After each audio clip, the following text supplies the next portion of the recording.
Bueno, perdón por la risa, pero me sorprendió la forma en que nuestro floor manager nos dijo, con esa euforia, adelante. Bueno, la euforia que sea, pero es 16 de abril, mesa de redacción, Impacto TV.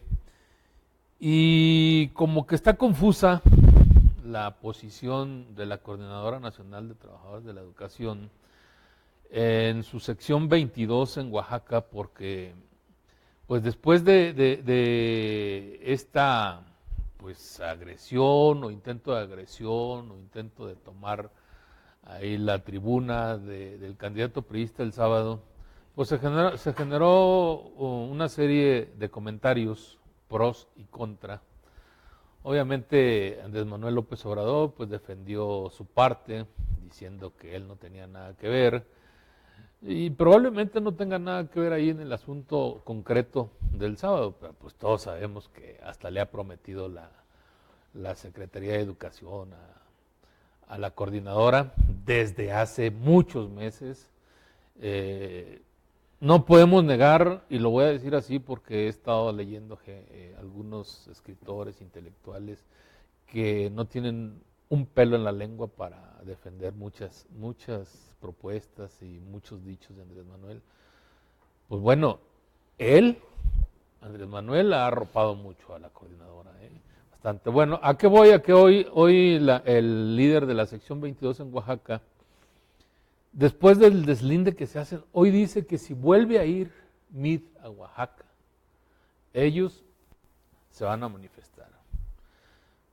El asunto aquí es que todos sabemos cómo se manifiesta la coordinadora. Entonces, esto se está convirtiendo en pues lo que habíamos anticipado, yo lo he dicho 2 veces, aquí el programa que trae ya en sí la coordinadora para los meses que vienen, sobre todo para mayo, en el mero centro del proceso electoral. Entonces, iniciaron ya desde la semana pasada con los plantones, las marchas aquí, yendo a gobernación, etcétera. Bueno, pues hoy dice que si MID vuelve a ir a Oaxaca, se van a manifestar. Gulp. Bueno, y de lo que estabas comentando, Roberto, todos sabemos que posiblemente, más bien no tenemos la certeza de que haya una mano de Morena o de Andrés Manuel López Obrador atrás de esta manifestación, pero sabemos perfectamente bien, sí, eso sí, con mucha certeza, a quién le beneficia este tipo de posiciones, ¿no? Y este tipo de posiciones, pues como tú decías, Andrés Manuel López Obrador les promete regresar al pasado, ¿no? Regresar a estas dádivas que tenían, todas estas pues, elementos de presión para negociar, dónde se le daban las plazas y demás. Sabemos perfectamente bien que le beneficia al candidato de Morena, del Partido del Trabajo, ¿sí? Y del PES, y aunque no esté muy clara la mano, porque difícilmente van a cometer esa torpeza, ¿no? de dar a conocer o de balconearse ellos mismos, sabemos bien a quién le beneficia. Pero bueno, en todo esto también, en el tema de las campañas, Carlos Slim en una conferencia de prensa hoy da su posición respecto al aeropuerto internacional de la Ciudad de México, y él, bueno, alaba el aeropuerto, alaba el proyecto, independientemente de que varias de las empresas del grupo Carso participan en la obra y van a participar también en la administración, pues con algún tipo de operación o de servicios en el aeropuerto internacional.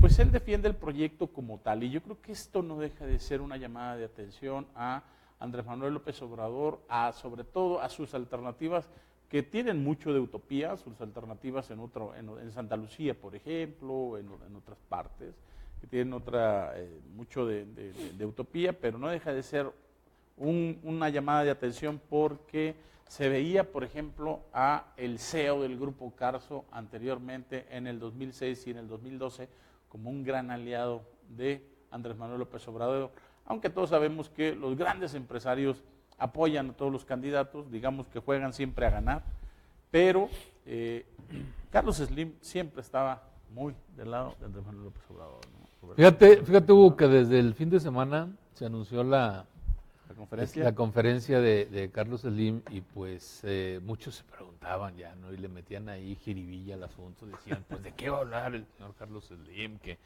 ya anunció una rueda de prensa. Alcancé a escuchar parte hoy de esta rueda de prensa y ahorita estaba buscando algunos datos.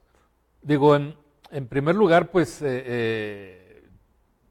tendría que defender el proyecto porque yo creo que es el máximo inversor, para empezar. Una de las cosas que va a construir es la tercera pista, la pista número 3, que tanto hace falta en el aeropuerto actual, pero además tiene la concesión de muchas otras cosas él y sus empresas, ICA sobre todo, como socios para el nuevo aeropuerto. Esa es la parte que yo veo que, bueno, que está obligada en él como empresario, aun cuando en tiempos anteriores él estuvo del lado de Andrés Manuel López Obrador, sobre todo cuando fue jefe de gobierno en la Ciudad de México, en algunos proyectos, sobre todo del centro histórico de la Ciudad de México. Y otra cosa es que, a diferencia de otros días, Slim platica el proyecto muy bien, muy sencillo y realmente lo hace factible por lo que generaría este proyecto multimillonario, obviamente multimillonario en dólares, cómo se convierte en un centro de desarrollo, de generación de miles y miles de empleos y todo lo que va a modificar, cómo va, o sea, lo explica muy bien. Sí, sin tecnicismo, sobre todo. Técnica, ¿no? Y habla incluso, hay una parte que alcancé a escuchar, donde menciona el proyecto alterno, que es el de Andrés Manuel, donde dice, pues es que la verdad, para empezar es algo muy distante, y la situación va a estar dividida, la actividad, porque quienes se muevan de aquí a lo que quiera hacer Andrés Manuel, a Santa Lucía, y de allá para acá, son cerca de 40, 50 kilómetros, que en hora pico es una pérdida de tiempo total. Y él habló de un proyecto que tenía de negocios de flores, que intentó hacerlo a esa distancia y por ese rumbo, que no le funcionó por eso. Entonces, lo explica muy sencillo. Yo repito, obvio, tenía que meterse al asunto porque es el que la lleva de ganar ahí también. Yo entiendo perfectamente bien eso porque ahí está obviamente su interés empresarial, gran parte de sus proyectos y demás. Sin embargo, yo creo que si hubiera todavía una especie de simbiosis entre Carlos Slim y Andrés Manuel López Obrador, Andrés Manuel no se hubiera metido a atacar tan directamente el aeropuerto, porque sabía perfectamente bien que Carlos Slim iba a reaccionar. ¿No? Yo creo que también sí es cierto que Carlos Slim está protegiendo sus intereses. Sin embargo, de la otra parte, yo creo que a Andrés Manuel López Obrador le convendría tener de su lado a un empresario de la talla de Carlos Slim, porque es el más grande de México, uno de los más grandes del mundo. Sin embargo, se avienta sabiendo de que esto iba a provocar una reacción o iba a hacer un mayor distanciamiento, tal vez un distanciamiento que ya existía. Por eso yo creo que sí, esta posición de Carlos Slim evidencia, ¿no?, que ya no hay el acuerdo tal con Andrés Manuel López Obrador como había en el 2012 y en el 2006. O vamos a hablar de empatía, no tanto de acuerdo, ¿no? De empatía. O sea, al final de cuentas yo creo que sí, este es un indicador de que algo por ahí se rompió, ¿no? Algo por ahí se rompió y de que Carlos Slim, pues ahora hay que ver quién es su gallo. Puedes deducir con cierta lógica quién es su gallo, que ya ahora no es Andrés Manuel López Obrador, ¿no? Sí, claro, el Bronco. Que por cierto dice que ya le ganó a mi hija. No, pero bueno. Y bueno, en estos temas también, bueno, hoy el ombudsman Luis Raúl González Pérez, el presidente de la Comisión Nacional de Derechos Humanos, pues lanzó una alerta, una preocupación fuerte por estos asesinatos políticos que se han dado en este periodo electoral, digamos, lo que es la precampaña, campaña, más de 70 asesinatos políticos fuertes, entre ellos ayer, ayer en la madrugada, el exalcalde de Jilotlán, Jalisco, que estaba jugando para reelegirse, o sea, exalcalde, él era alcalde, pidió licencia para ir a la campaña de la reelección. Es de Movimiento Ciudadano. Esto alertó mucho también a Enrique Alfaro, el candidato por Movimiento Ciudadano a la gubernatura de Jalisco, muy bien rankeado, o sea, está imparable Enrique Alfaro. Entonces es muy preocupante esta situación porque este alcalde, que se llama Juan Carlos Andrade Magaña, este alcalde fue en el 2017, ganó el premio del segundo alcalde a nivel nacional más transparente. ¿Qué quiere decir esto? Bueno, pues que tenía muy buena rendición de cuentas, que había hecho muy buen gobierno en esta parte. En el 2016, eso fue en el 2017, en el 2016 su alcaldía ganó el primer lugar como la administración con más recaudación de impuestos, de los impuestos que puede recaudar el municipio. Hay impuestos que son de la federación, otros estatales y otros del municipio. El primer lugar lo ganó esta alcaldía de Jilotlán, Jalisco. Entonces, bueno, al parecer era una persona bastante bien vista, era una persona que tenía prácticamente ganada la reelección, y bueno, llegan y lo asesinan, lo masacran y ahí se acaba esto. Yo creo que esto hay que tener mucho cuidado porque puede redundar en violencia a mayor escala, digamos a otros niveles. Estamos hablando ahí de una alcaldía, pero bueno, pues si así van a solucionar para que gane otro que no sea.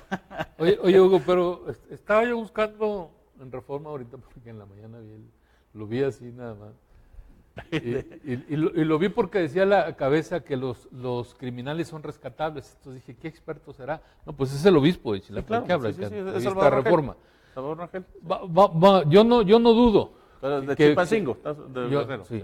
Bueno, al decir que los criminales son rescatables, supongo que son todos, no nada más los de Chilpancingo. Claro. Yo no dudo que vamos a partir del 50% si queremos, que son rescatables. El que nace para no sé qué, del cielo le caen las hojas, ¿no? Entonces nunca cambia. Pero ir más allá, o sea, otorgarles la amnistía o incluso, aunque digan que no, el perdón, a quienes están haciendo esto es increíble, vaya, porque no creo que vaya a solucionar el asunto. Tú lo acabas de decir, la dimensión de lo que es, de lo que acaba de decir el Ombudsman Nacional, claro, lo que es estas decenas o docenas de políticos, entre ellos muchos alcaldes, exalcaldes, regidores, candidatos, que en un mes van como 10, yo creo. No, digo, yo no sé de qué forma. De la precampaña ahorita, ya anda pegando a los 80. A los 80, sí van, de hecho, 79 o 78, algo así. Así es. Ojalá y esa palabra, cuando la escuchen, amnistía, los cambie a los que se dedican a esto, pero no creo. Mira, yo creo que la entrevista del obispo de Chilpancingo, Chilapa, Salvador Rangel, con René Delgado. ¿verdad? Con René Delgado. Con René Delgado de Reforma. Él habla muy específicamente de la parte espiritual. Él obviamente dice, bueno, yo tuve que dialogar con ellos pues para que dejen en paz a los fieles, que no los maten, ellos están de acuerdo, ellos accedieron a eso y demás. Y dice, es rescatable la gente, este tipo de gente, yo tengo que ver, o sea, no nada más a los buenos, o sea, realmente mis fieles pues son los pecadores, todos, ¿no? Así sean asesinos y lo que sea. Y bueno, pues mi labor es hacerlos que retomen el camino del bien y demás. A eso se refiere cuando dice rescatable. Pero yo creo que estas palabras son verdaderamente peligrosas, sobre todo digamos de que ponerla como una tesis pública. ¿En qué sentido? Creo que el obispo y la Iglesia Católica están suavizando un problema que debe de ser bien criminalizado. O sea, está poniendo como no tan malos, tratando de poner como no tan malos a narcotraficantes, asesinos, a criminales que hemos visto que son brutales, que hemos visto cómo descuartizan cuerpos, que hemos visto cómo para que todavía infundir más temor, cortan cabezas, las avientan y demás. Entonces, suavizar o endulzar este término y esta definición de este tipo de gente rapaz, de este tipo de criminales, creo que es un error. Y creo que es un error, es como decir, pues es que el narcomenudista, no hombre, son narcotraficantes. El que vende coca, mota a nivel, en el último nivel de la cadena, es tan narcotraficante como el que la trae de Colombia, como el que la siembra, como el que se siembra amapola, procesa heroína y la vende aquí o la lleva a Estados Unidos. Entonces, descafeinar esta cosa creo que es un verdadero error de la Iglesia Católica. Una cosa es el concepto que está tocando el obispo y otra, o también una cosa es el llamado. ¿Qué quiere decir esto? Que el obispo está alertando de algo que no está haciendo el gobierno estatal, que no está haciendo el gobierno local y no está haciendo el gobierno federal. Entonces, realmente ese es el problema. El problema sí lo deben de solucionar, pero de esto a endulzar el tema, a decir que no son, a tratar de suavizar la imagen de estos tipos, es un error. Es que, fíjate, que yo pienso que es un error garrafal. La parte que yo creo que tiene razón el obispo, pero falta que se concreten muchas cosas. O sea, los rescatables, ¿quiénes son? Está el que ordena o el que le paga a alguien a que vaya y haga lo que tú dices, asesine a alguien, le corte el dedo, la oreja o la cabeza. Ese es igual de criminal, sí, que el otro. Sí. Pero la gente que se arrima al crimen organizado porque no tiene trabajo, porque es humilde, esos son rescatables. Vaya, claro. ¿Qué hay que hacer? La base social. No hay que hacer misas, nada más. Ni discursos, no. El Estado, como Estado, tiene que crear empleos bien pagados. Así se puede rescatar, de otra forma no se puede rescatar. Esa gente, si le ofrecen 10,000, 15,000 pesos por semana, 20,000, 30,000 por ir a y ni siquiera, ni siquiera. Yo la otra vez estaba viendo. Lo va a seguir haciendo. Los niveles de pago sí son verdaderamente bajos. O sea, sí son mejores, obviamente, que la miseria donde estaban, en la que están viviendo. Pero no son tan altos, claro. El mercado, dependiendo de cómo esté el mercado, es como les van a pagar y cómo va a subir o va a bajar, ¿no? Ese tipo de cosas. Pero sí es un problema que debe de solucionar los 3 niveles de gobierno. Sí, pero con cosas concretas, Por supuesto que cosas concretas. No se trata décadas de estar diciendo y diciendo. No se trata de ir nada más con las fuerzas federales. Sí, pues. claro. O sea, tienes que darles una alternativa de desarrollo, ¿no? O sea, y esa alternativa de desarrollo pues no llega, y esa alternativa pues ahí está el gobernador Héctor Astudillo, que no puede, pero ¿por qué no renuncia? Por ejemplo, nos preguntamos, ¿por qué no renuncian los gobernadores que tienen un gran problema en su estado y que tienen una criminalidad brutal? Como por ejemplo, Héctor Astudillo, tampoco esa es la solución. ¿Por qué no llega otro y pero ¿sabes no, por qué no renuncia? Soluciona. ¿Sabes por qué no renuncia? Porque salen multimillonarios, simple y sencillamente. Entonces vale la pena. Para ellos vale la pena. Vaya, ese es el. A ver, vamos a hacer. Yo creo que tenemos que ser claros y honestos en esto. Si una persona o cualquier empresario que esté dedicado a eso y nada más de su sueldo y eso sea todo, se va a echar una bronca tan fuerte. No, hombre, sabemos que son multimillonarios como Javier Duarte y como todos. Pero hemos visto cómo han llegado gobernadores nuevos a Quintana Roo, a Tamaulipas y a Chihuahua. Y siguen matando. No, definitivamente. O sea, definitivamente. Y luego, antes de que se nos acabe el tiempo, quiero comentar un caso que yo lo publiqué de sábado para domingo y ese día hay que decirlo, lo publicaron otros periódicos. Pero es un video que se dio a conocer desde el miércoles de un grupo de soldados, y después leí más y supe que eran soldados de una agrupación de élite. Llegaron a solucionar, según ellos, un enfrentamiento que se dio en San Martín, Texmeluca, en Puebla, de huachicoleros. Una agrupación de élite del ejército. Llevaban armas súper largas. Bueno, llegó un grupo de pobladores y les empezó a decir hasta de lo que se iban a morir, los apedreó. Al militar que traía un camión militar lo bajaron así. O sea, esta prohibición que tienen los militares de defenderse, ese video se ve cómo los humillan. Humillaron a una agrupación, que ahí dice que eran 7 militares, y no podían hacer nada. Después llegó otro grupo y los rodearon, y con unas armas que donde las sueltes, hasta ellos mismos se dan, humillados. Todo eso que estamos comentando es consecuencia de que de un descontrol, de no saber hacer las cosas. Así como asesinan a los políticos. De corrupción, ¿no? Híjole. O sea, en el fondo de todo esto está corrupción de la autoridad de ahí local, es obvio, de la autoridad estatal, de la autoridad federal. Pues vaya, esto es obvio, claro, que por supuesto que llega un grupo de choque, militar o lo que sea, y los otros que al final de cuentas alguien los está dejando vivir de esa forma a nivel municipal, a nivel estatal y a nivel federal.